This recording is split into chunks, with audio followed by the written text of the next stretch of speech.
Audiovisual Clips.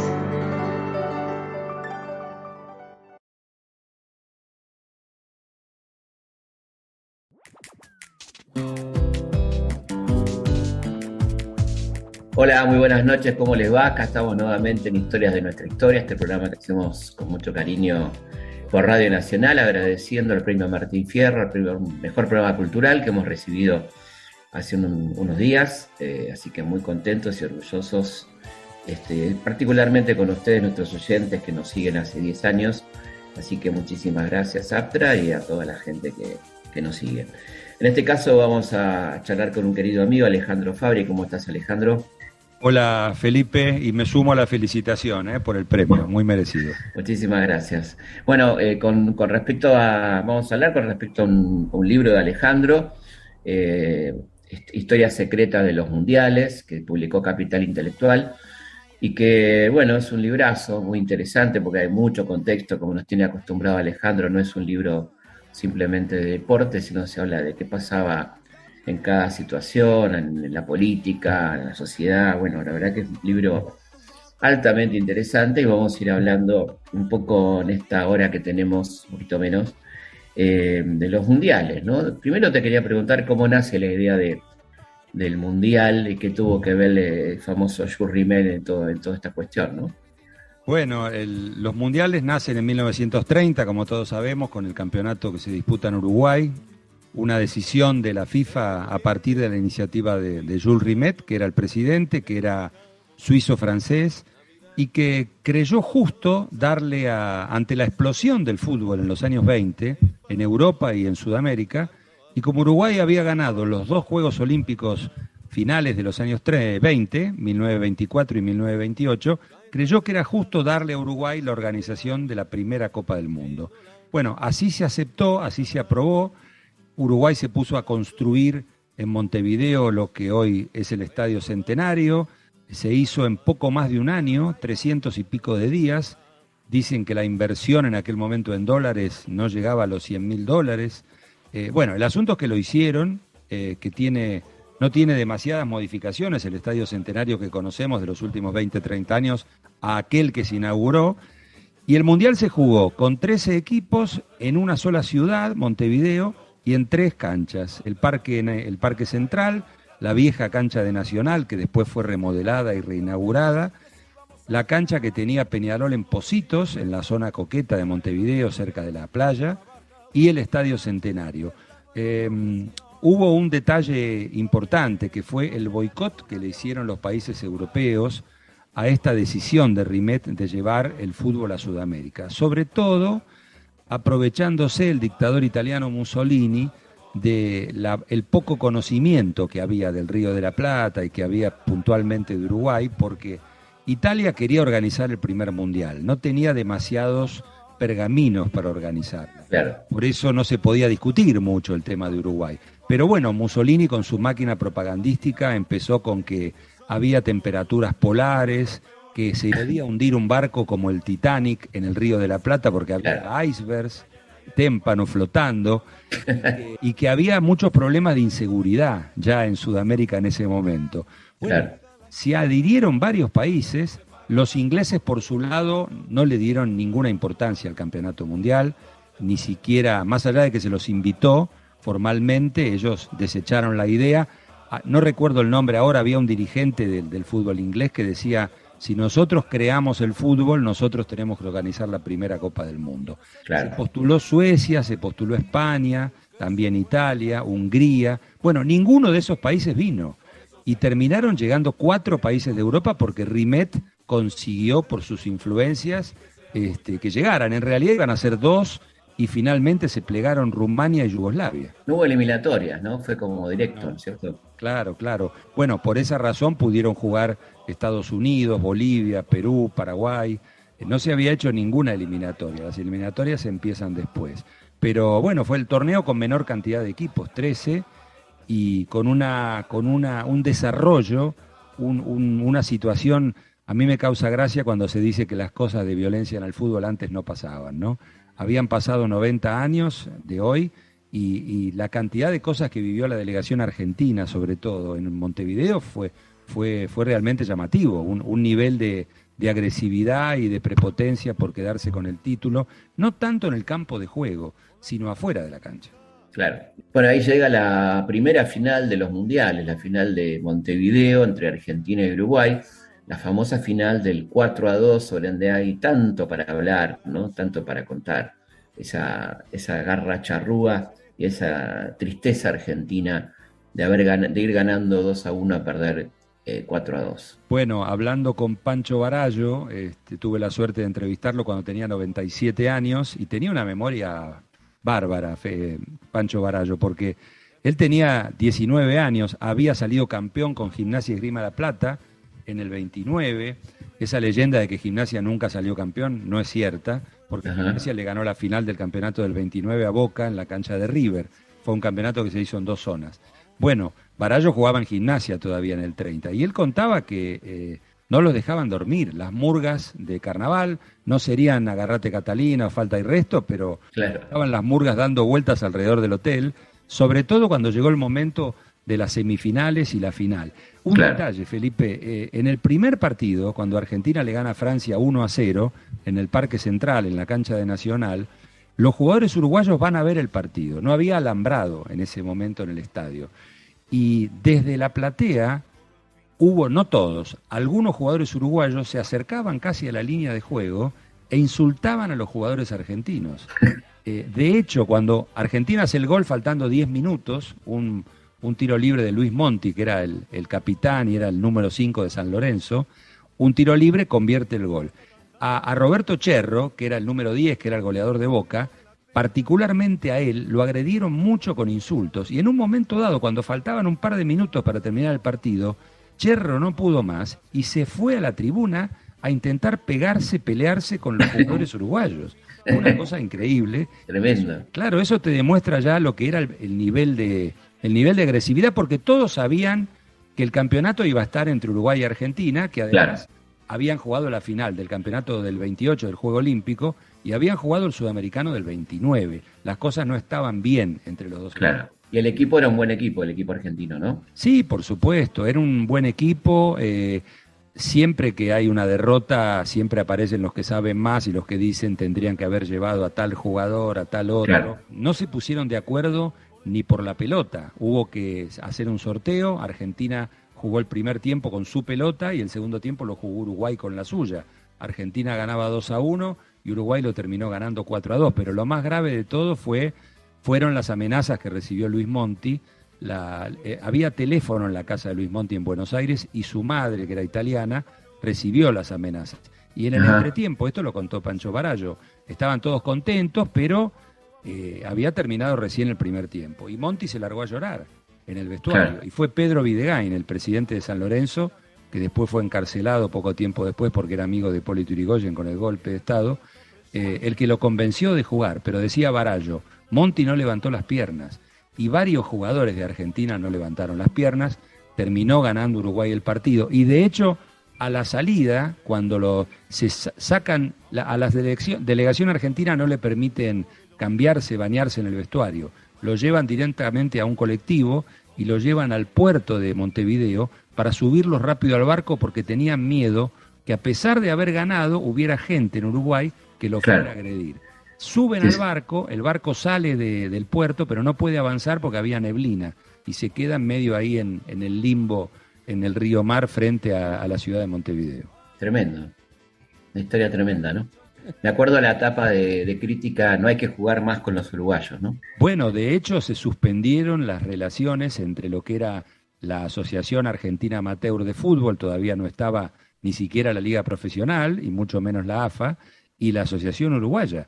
De hecho, se suspendió la Copa América, lo que era el torneo sudamericano, Claro. por la enemistad entre Argentina y Uruguay. Creo que duró 6 años eso, entre 5 y 6 años. Recién a mediados de los años 30 se volvió a jugar el torneo sudamericano. Qué barbaridad, qué impresionante, ¿no? Y de ahí pasamos al Mundial del 34, ¿no? Sí, ya con otra historia muy diferente. Primero que Uruguay, en retribución a la mala colaboración, a la nula colaboración de Europa, decide no ir a jugar el Mundial en Italia. Es el único caso que un campeón del mundo no defiende su título en una Copa del Mundo, ¿no? Por otro lado, a Jules Rimet no le quedó más remedio para que no molestara más a darle el Mundial a Mussolini, que quería hacerlo sí o sí, y tenía un buen equipo reforzado por jugadores extranjeros. Argentinos, ¿no? Claro, 4 argentinos. Esto lo han hecho los italianos en el básquetbol y en el fútbol muy seguido. De hecho, han ganado la última Copa de Europa con 2 jugadores brasileños también, ¿no? Bueno, los jugadores, por supuesto que no había reglas como las que hoy le impiden a un jugador jugar mundiales para 2 países diferentes. Claro. Luis Monti era el capitán de Argentina y en 1934 fue una de las figuras del equipo italiano, jugaba en la Juventus. Estaba el Mumo Orsi, el mendocino, puntero izquierdo, Raimundo Orsi, que no había jugado en la selección, pero no había estado en el Mundial. Atilio de María, que jugó menos, que jugaba en el Estudiantil porteño. Estaba el Conejo Scopelli, Alejandro Scopelli, que era insider derecho, como se llamaba en aquellos tiempos, número 8, de la famosa delantera de los profesores, Lauri, Scopelli, Sosaya, Ferreira y Guaita, el equipo de Estudiantes de La Plata. Guaita, claro. Y el otro era Guaita, Enrique Guaita, que era el gaucho entrerriano, puntero izquierdo. El asunto es que Italia tuvo una ventaja que no tuvo nadie. A Mussolini, la dirigencia de la FIFA, evidentemente porque los había asustado o porque tenían temor, le permitió supervisar la designación de los árbitros. Algo que no sucedió nunca. Increíble. Bueno, por esa razón, Italia tenía un problema. Italia sabía que de acuerdo a cómo venía la organización, se podía llegar a topar con España. Para todos en ese momento, los mejores equipos de Europa eran Austria y Hungría. Pero España había mostrado, era la época de la República, todavía en España, instaurada en el 31, había mostrado un muy buen fútbol, sobre todo a partir de futbolistas vascos. Bueno, Italia gana, le toca debutar contra Estados Unidos, lo gana 7-1 el partido, muy fácil, y se topa con España en un partido eliminatorio, porque eran octavos de final, cuartos de final, semifinal y final, nada más que eso. Claro. Y tienen que jugar 2 partidos. Mussolini designa él mismo a los árbitros. Hay un suizo y un belga que dirigen los 2 partidos con España. Y digo 2 partidos porque el primer partido termina empatado 1-1 y en el segundo partido Italia lo gana 1-0. Pero en el primer partido el árbitro perjudica notoriamente a España, los italianos hacen un juego de pura violencia y cuando el partido termina empatado 1-1, hacen jugar el segundo partido, el desempate, al día siguiente.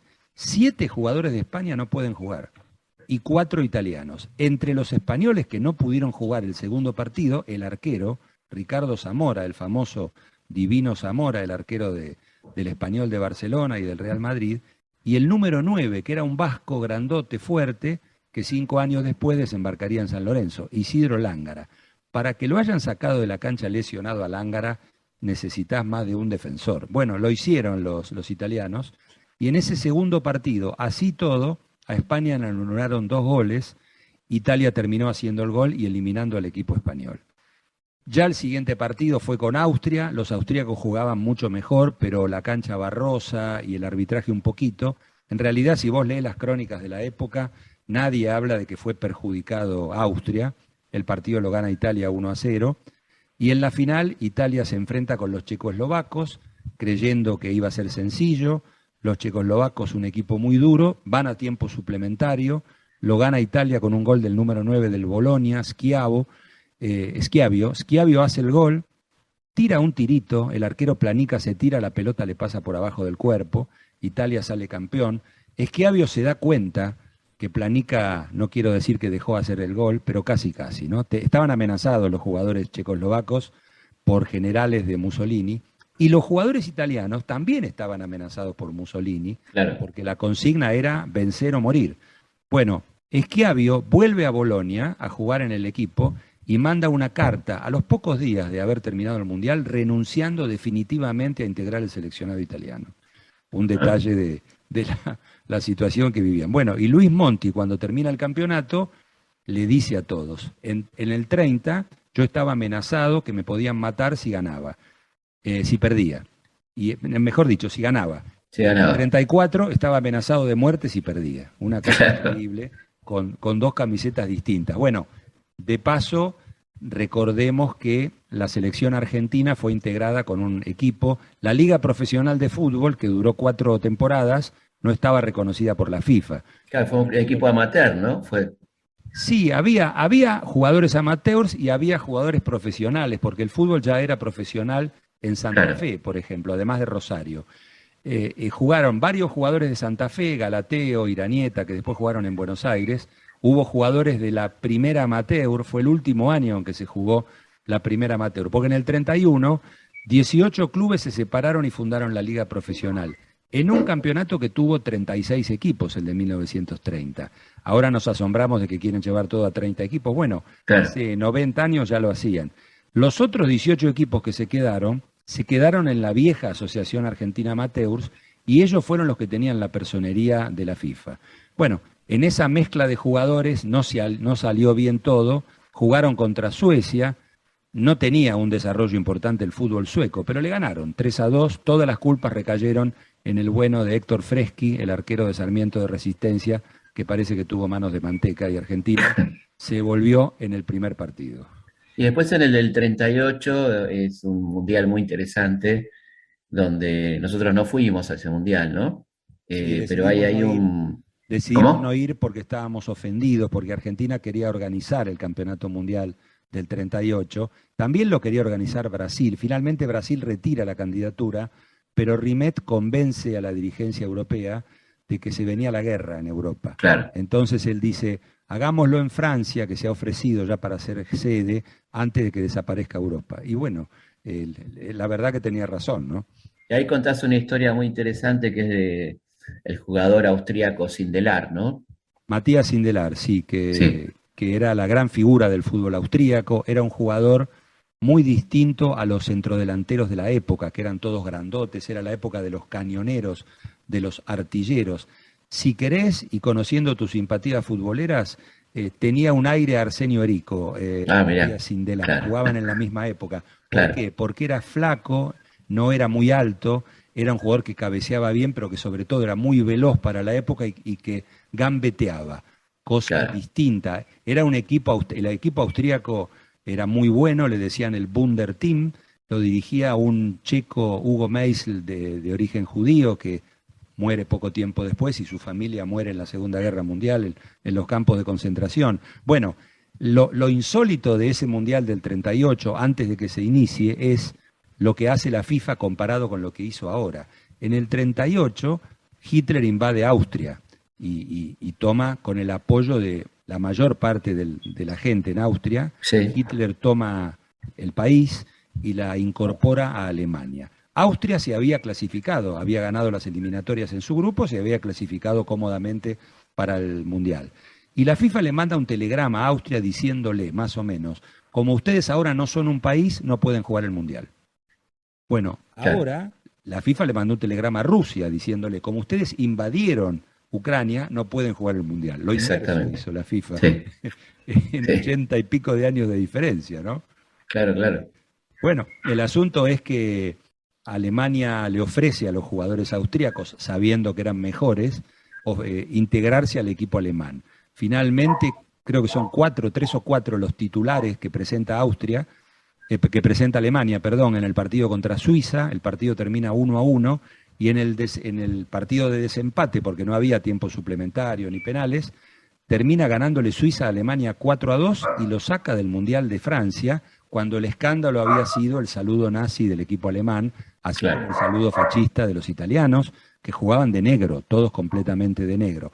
Se dio Ujú, una dualidad en ese campeonato. Ya había muchos exiliados italianos en Francia y todos querían que le fuera mal a Mussolini, pero que la selección italiana ganara. Era una claro. cosa especial en los partidos, ¿no? Cosa que también Ujú, pasó en Argentina con la dictadura y claro, y en otras situaciones. Bueno, en ese mundial Italia gana de punta a punta el campeonato, cuenta con un solo extranjero, un uruguayo, Andreolo, eje central. Italia no deja dudas, le gana la final a Hungría, 4-2. Brasil hace un buen mundial, ahí aparece Leónidas, uno de los pocos jugadores mestizos del equipo, le decían el diamante negro, y a Leónidas, como a otros jugadores, la Segunda Guerra Mundial le quitó la posibilidad de haber brillado en los años 40, ¿no? claro. Hay una historia en ese mundial, Felipe, también que tiene que ver con el partido Brasil 6, Polonia 5, un partido impresionante que era eliminatorio. Leónidas hace 3 goles, pero el polaco Wilimowski hace 4 goles en Polonia. Wilimowski era simpatizante nazi y cuando Alemania invade Polonia, en el septiembre del 39, él a los pocos días pide jugar en el fútbol alemán. Y se va a Alemania, lo contrata un equipo de la primera, eran campeonatos regionales, no existía la Bundesliga todavía, y se pone a trabajar como policía durante la Segunda Guerra Mundial dentro de Alemania. Bueno, tiene una carrera importante en el fútbol alemán, se retira, y en el 74, cuando se juega el Mundial en Alemania, y Polonia es la gran revelación del campeonato, termina tercero el equipo polaco, él se presenta en la concentración polaca para saludar a los jugadores polacos y no lo dejan entrar. El propio técnico del equipo lo expulsa del lobby del hotel diciéndole que era un traidor a la patria. Y bueno, y Wilimowski se va, ya era un tipo grande, y al año siguiente muere en Alemania. Mira, y estábamos con la historia de Sindelar, ¿no? Sí, lo de Sindelar, lo que hay que mencionar es que Alemania organiza un partido de despedida de la selección austríaca, un partido amistoso en el Olímpico de Berlín, antes de que se juegue el Mundial. Juegan, hay un par de jerarcas nazis que entran al vestuario, así como entró Videla al vestuario de Perú en el 78, van al vestuario austríaco, si bien esto era un amistoso, y les dicen que no se les ocurriera ganar el partido frente a Alemania. Bueno, Hitler no estaba en el estadio, estaba Goering, el responsable de la Fuerza Aérea, ¿no? En la cancha y algunos oficiales más.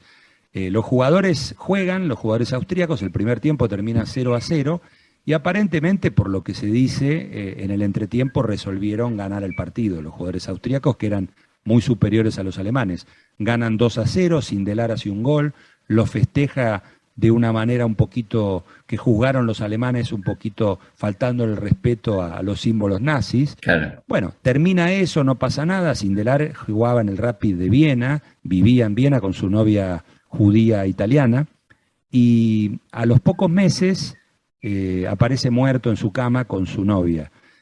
Se hablaba de un escape de gas, las versiones hablan de que la Gestapo de noche los durmió a ellos y les abrió las hornallas del gas. Ese dicen que fue el entierro más popular, más concurrido de la historia de Viena, junto con el entierro de Mozart o de Strauss. La verdad que no me acuerdo. Pero... seguramente el de Strauss, porque el de Mozart siempre se conectaba que había sido de poca gente, ¿no? Claro, bueno, entonces hay que decir que la calle donde vivía Sindelar hoy se llama Sindelarstraße en Viena. Claro. Un héroe, digamos. Sí, sí, hay un libro que cuenta toda la vida de Sindelar, que hizo un investigador argentino, Camilo Franca, que estuvo un año en Austria. Mirá.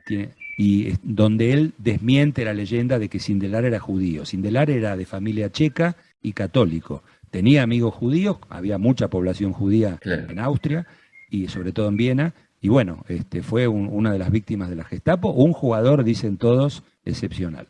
Y ahí pasamos directamente al Mundial del 50, ¿no? Por la guerra, los mundiales suspendidos, el 42 y 46 en el camino. Argentina había querido organizar el Mundial del 42, ¿no es cierto? También. Sí. Y también el del 50, ¿no? Argentina sufrió en esos años de bonanza con la Copa Sudamericana, lo que era el torneo sudamericano, el primer éxodo masivo de jugadores después de la huelga de 1948. Se van muchos jugadores. Ya Europa se estaba reconstruyendo y llegaban los primeros dólares o libras o liras o francos, lo que fuera, y ya empezaban a irse en cuentagotas, pero algunos jugadores a Europa.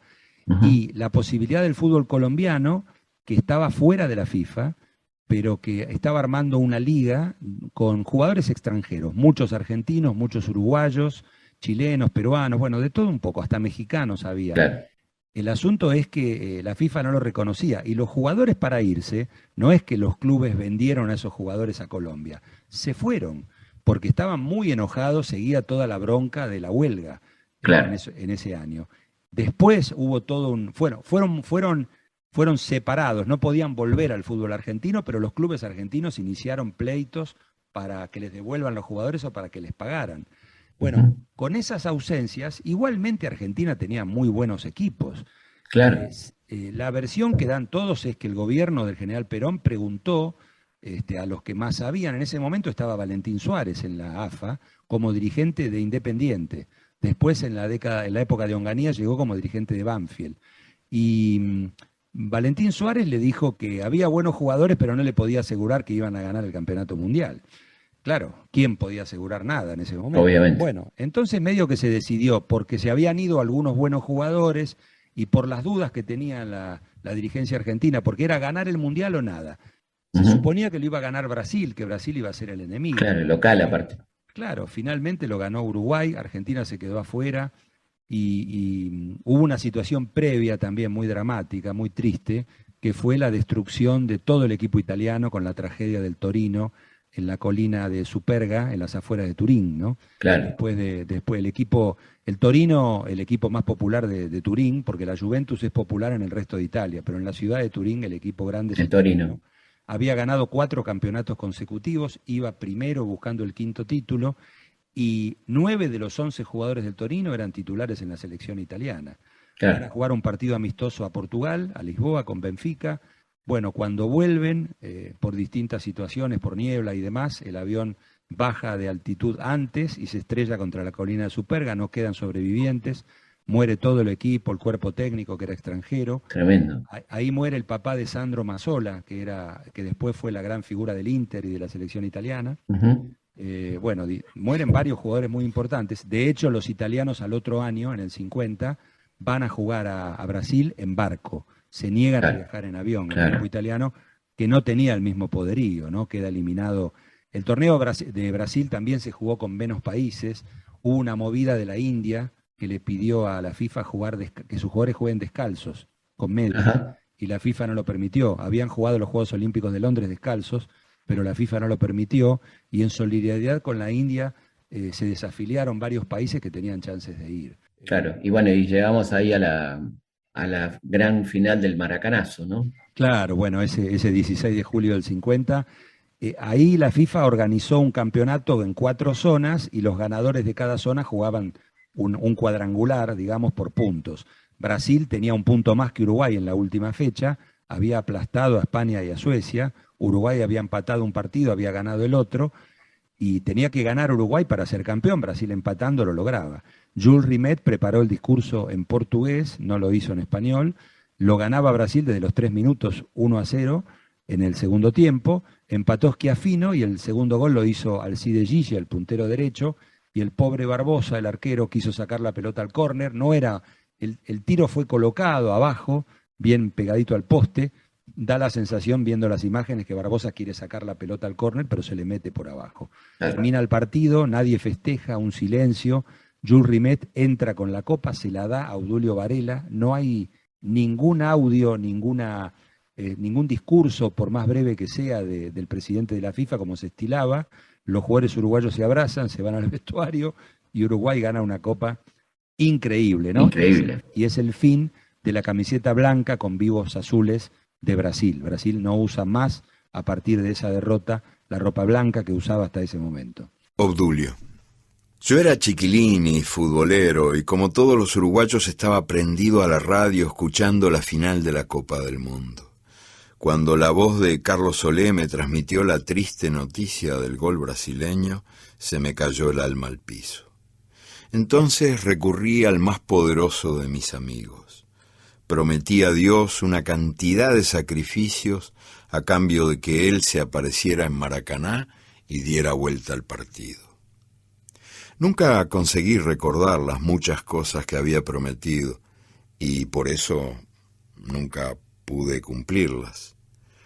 Además, la victoria de Uruguay ante la mayor multitud jamás reunida en un partido de fútbol había sido, sin duda, un milagro, pero el milagro había sido más bien obra de un mortal de carne y hueso llamado Obdulio Varela.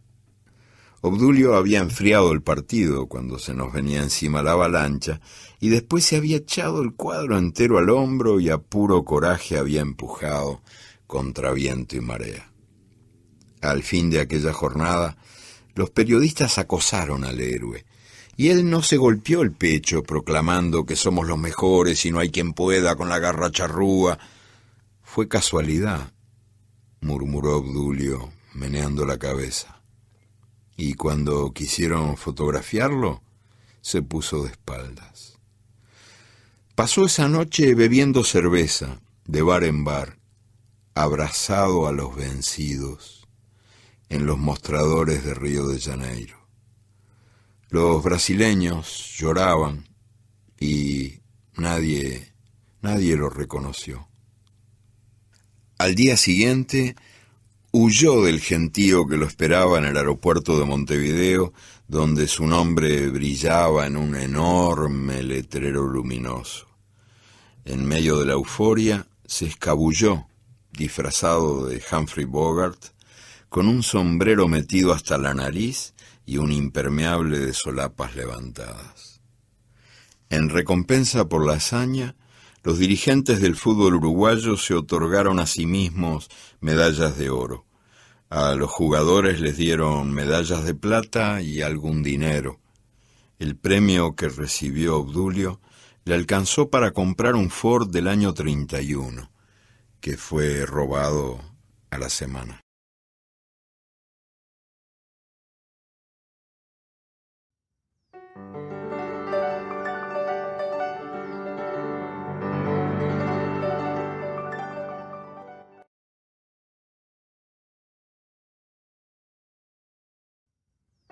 Gracias por ver y escuchar este video, y no olvides suscribirte para recibir las notificaciones de nuevos videos todas las semanas. Dale a me gusta si te gustó, y comparte en las redes sociales para que el canal siga creciendo, y trayéndote a los mejores exponentes de las artes audiovisuales.